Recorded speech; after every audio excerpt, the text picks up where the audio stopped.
नमस्कार विद्यार्थी मित्रांनो, मी प्राध्यापक Lahane NN MA BEd sociology. मी तुम्हाला यावर्षी समाजशास्त्र हा विषय शिकविणार आहे।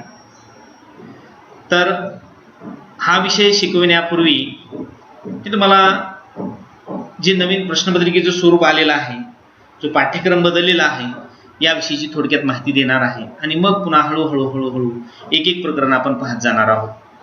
तर प्रथम मी तुम्हाला सांगू इच्छितो की गेल्या वर्षी इयत्ता 11वीचा पाठ्यक्रम बदलण्यात आला आणि या वर्षी इयत्ता 12वीचा पाठ्यक्रम हा बदलण्यात आलेला आहे आणि या बदललेल्या पाठ्यक्रमाबरोबरच तुमच्या प्रश्नपत्रिकेचं स्वरूप सुद्धा बदललेलं आहे। मग प्रश्नपत्रिकेचं स्वरूप कशा पद्धतीचं आहे याविषयीची माहिती आपल्याला इथे घ्यायची आहे। तर विद्यार्थ्यांनो, तुम्हाला समाजशास्त्र हा विषय जो आहे हा एकूण आहे 100 गुणांचा। या 100 गुणांचे बोर्डाने काय केले, दोन भाग केलेले आहेत, एक 80 गुण आणि दुसरा 20 गुण। 80 गुणावर आधारित तुम्हाला थेअरीचे प्रश्न लिहायचे आणि 20 गुणावर आधारित तुम्हाला काय करायचे, प्रॅक्टिकलशी संबंधित काही वर्क करायचं आहे किंवा काही प्रश्न विचारले जातील त्यावर काही उत्तरं द्यायची आहे। तर अशा दोन्ही पद्धतीचे हे दोन भाग त्यांनी तयार करून दिलेले आहेत। तर यामध्ये जे 80 मार्काचे प्रश्न आहेत, तर हे 80 मार्काची जी थेअरी आहे, तर हे कशा पद्धतीचे आहे, ही प्रश्नपत्रिका कशी येणार आहे तुम्हाला, याबद्दलची माहिती आज आपल्याला इथे पाहिजे। तर विद्यार्थ्यांनो, या 80 मार्काची जी प्रश्नपत्रिका आहे ही एकूण 7 प्रश्नावर आधारित आहे। म्हणजेच तुम्हाला 80 मार्कासाठी फक्त 7 प्रश्न विचारले जाणार आहे। तर याच्यामध्ये प्रश्न पहिला जो आहे हा आहे 20 गुणांचा। किती गुणांचा आहे, 20 गुणांचा। तर ह्या पहिल्या प्रश्नाचे त्यांनी 4 भाग केलेले आहेत, अ, ब, क आणि ट असे 4 भाग करून प्रत्येक भागाला 5-5 गुण दिलेले आहेत। तर हे प्रश्न कशा पद्धतीचे आहेत ते पाहू। प्रश्न पहिला अ जो आहे, तर हा प्रश्न आहे, खाली दिलेल्या पर्यायापैकी योग्य पर्याय निवडून विधाने पूर्ण करा। कसा प्रश्न आहे, तुम्हाला गाळलेल्या जागेसारखा तो प्रश्न आहे। एक विधान दिलेलं आहे, त्या विधानामध्ये एक जागा रिक्त आहे, त्याच्या खाली 3 पर्याय दिलेले आहेत, त्या 3 पर्यायापैकी अचूक व योग्य पर्याय तुम्हाला निवडायचा आहे आणि जी रिक्त जागा आहे त्या ठिकाणी लिहायचं आहे, त्याखाली अंडरलाईन करायची आहे आणि ते वाक्य पूर्ण लिहायचं आहे। तर असे तुम्हाला हे 5 गाळलेल्या जागा असतील, त्या 5 गाळलेल्या जागी तुम्हाला 5 शब्द भरायचे, एका गाळलेल्या जागेला 1 गुण आहे। तर असा प्रश्न पहिला अ जो आहे हा 5 गुणांचा आहे। प्रश्न पहिला ब हा आहे, खाली दिलेल्या प्रत्येक गटातील चुकीची जोडी ओळखा आणि दुरुस्त करून लिहा। म्हणजे इथं काय केले त्यांनी, तुम्हाला 5 जोड्यांचे गट विचारले, 5 जोड्या विचारलेल्या आहेत, त्या प्रत्येक जोडीमध्ये 4-4 जोड्या आहेत। किती जोड्या आहेत, 4-4 जोड्या आहेत। त्यापैकी एक जोडी ही चुकीची आहे, तर तुम्ही काय करायचे, त्या 4 जोड्यापैकी एक जी जोडी चुकीची आहे ती निवडायची आहे आणि त्या ठिकाणी ती दुरुस्त करून लिहायची आहे। अशा एकूण 5 गट विचारलेले आहेत, त्या 5 गटामध्ये एक जोडी चुकीची आलेली आहे, त्या चुकीची जोडी दुरुस्त करण्याला तुम्हाला 1 गुण दिलेला आहे। म्हणजे प्रश्न पहिला ब जो आहे हा सुद्धा 5 गुणांचा तुम्हाला असलेला दिसून येतो।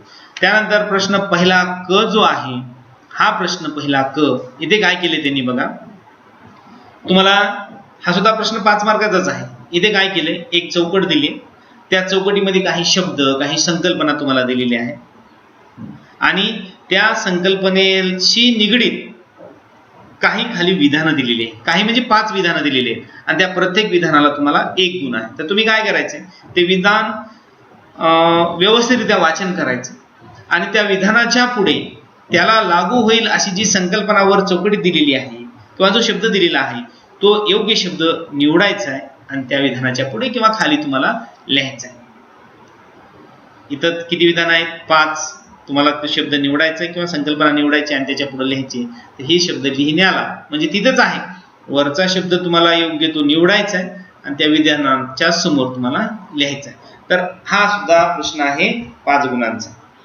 आता शेवटचा यामधला प्रश्न पहिल्यातला जो शेवटचा आहे तो आहे ड. तर इथं काय केलेलं आहे त्यांनी, तर या ड मध्ये काही शब्द अधोरेखित केलेत. एक विधान दिलेलं आहे, त्या विधानाच्या खाली म्हणजे जो शब्द अधोरेखित केलेला आहे तो चुकीचा शब्द दिलेला आहे. तुम्ही काय करायचंय, अधोरेखित शब्दाच्या जागी एक अचूक शब्द तुमच्या अभ्यासानुसार, इथं पर्याय नाही किंवा कुठले शब्द दिलेले असणार नाही, तर तुम्ही काय करायचंय, अचूक शब्द एक निवडायचा आहे आणि तो अचूक शब्द निवडून त्या अधोरेखित शब्दाच्या ठिकाणी लिहायचा आहे.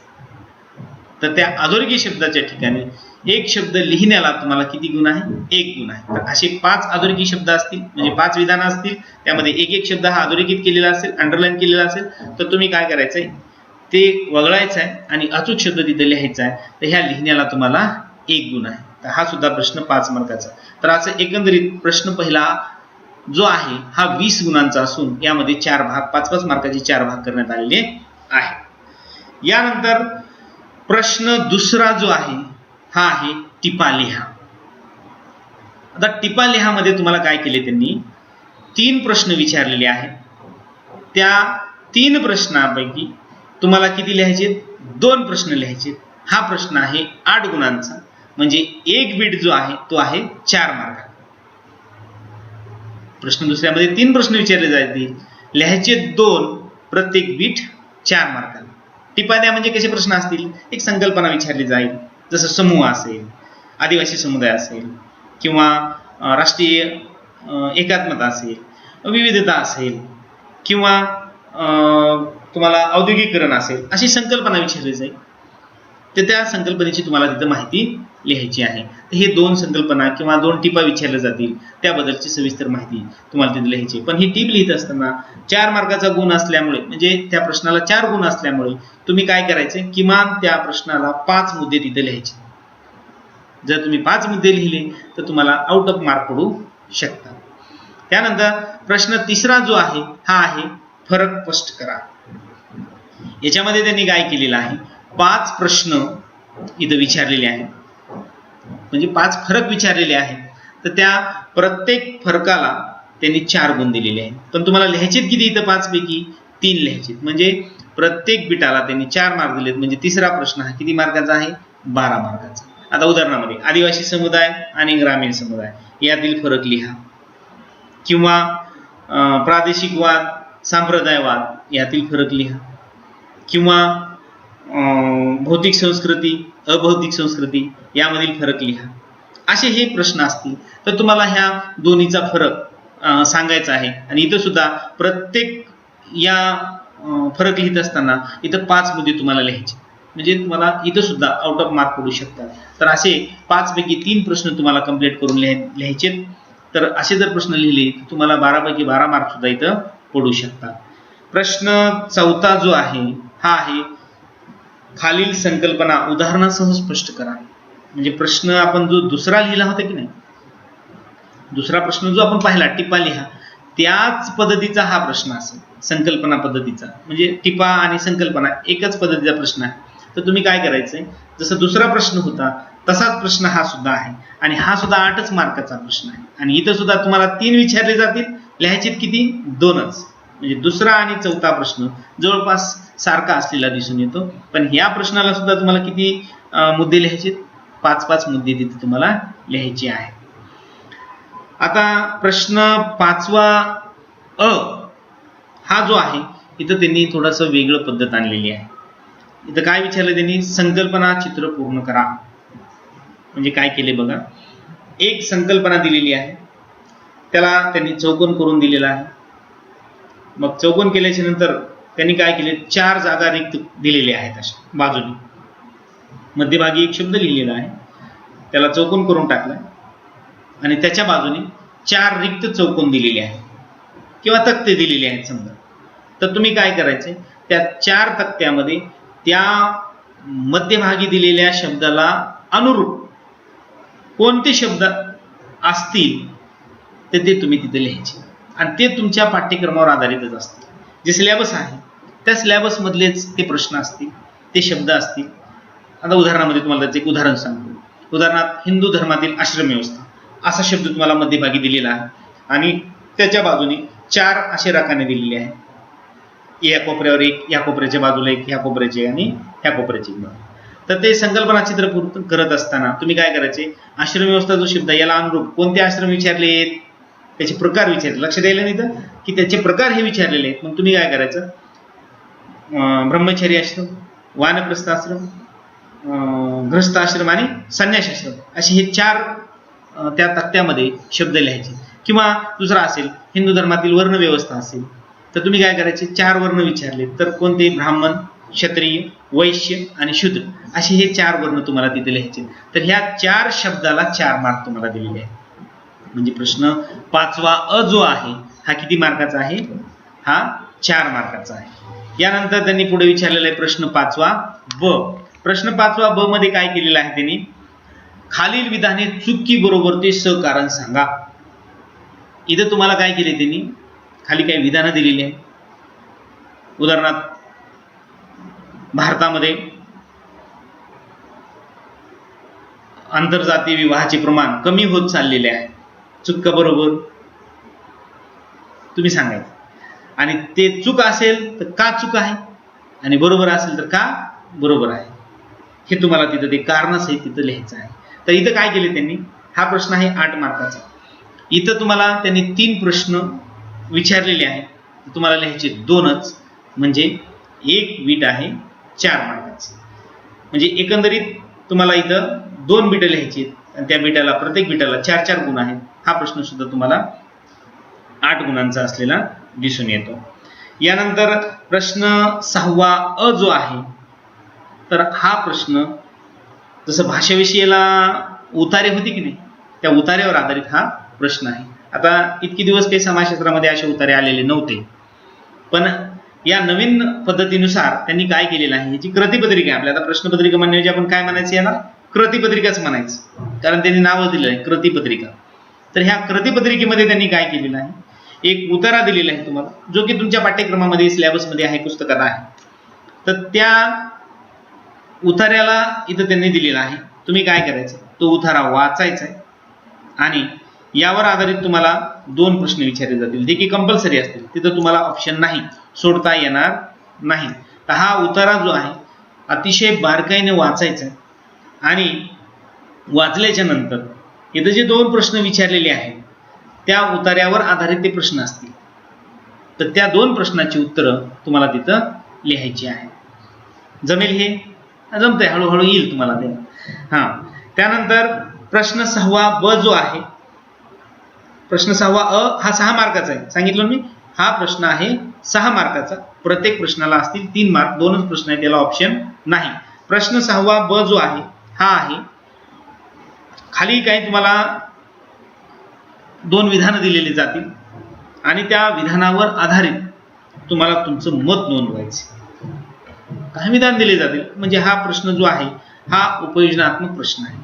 म्हणजे तुम्ही काय करायचे, खाली दिलेल्या त्या विधानापैकी 2 विधानं दिली जातील, त्या विधानापैकी एकाच